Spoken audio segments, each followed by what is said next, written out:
Hello guys, അപ്പോൾ ഞാനൊരു super മാർക്കറ്റിൽ കുറച്ച് സാധനങ്ങൾ മേടിക്കാമെന്ന് കരുതി വന്നിരിക്കുകയാണ്. പക്ഷേ എന്ത് മേടിക്കണമെന്നറിയാതെ അന്തം വിട്ട് പണ്ടാരമടങ്ങി നിൽക്കുകയാണ് ഗൈസ് ഞാൻ. അപ്പോൾ ഞാനിങ്ങനെ നിൽക്കുന്ന സമയത്ത് ഒരുപാട് കുട്ടികളുണ്ട്. അങ്ങോട്ടും ഇങ്ങോട്ടും ചെയ്യണമെന്നറിയാതെ അങ്ങോട്ടും ഇങ്ങോട്ടും നടന്നുകൊണ്ടിരിക്കുകയാണ് ഗൈസ്.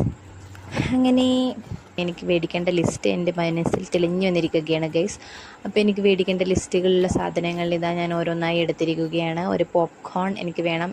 ഇത് പോപ്കോൺ അല്ല, എനിക്കൊരു അണ്ടിപ്പരിപ്പാണ് വേണ്ടത്. അത് ഞാൻ എടുത്തിട്ടുണ്ട്. ഇനി എനിക്ക് കുറച്ച് സ്പ്രൈറ്റ് ആവശ്യമുണ്ട് ഗൈസ്. അപ്പോൾ ഞാനൊരു സ്പ്രൈറ്റ് എടുത്തിട്ടുണ്ട്. ഇനി എന്താ വേണ്ടതെന്ന് ഞാനിങ്ങനെ ആലോചിച്ചു കൊണ്ടിരിക്കുകയാണ്. അപ്പോൾ എനിക്കൊരു കേക്ക് വേണമെന്ന് എനിക്ക് തോന്നുന്നു. അതുപോലെ എനിക്ക് ചോക്ലേറ്റ് ബോക്സ് ആവശ്യമുണ്ട്. ചോക്ലേറ്റ് ബോക്സ് എനിക്ക് ഓൾറെഡി കിട്ടി. കേക്ക് തിരഞ്ഞു നടക്കുന്ന സമയത്ത് ഞാൻ 2 ടൈപ്പ് ഓഫ് കേക്ക്സ് കണ്ടു. അപ്പോൾ ഞാൻ ആദ്യം സെലക്ട് ചെയ്തതല്ല ഗൈസ്, എനിക്ക് ചോക്ലേറ്റ് കേക്കായിരുന്നു ആവശ്യമുണ്ടായിരുന്നത്. പിന്നീട് എനിക്ക് ആവശ്യമുണ്ടായിരുന്നത് വീണ്ടും ഒരു കാഷ്യൂവിൻ്റെ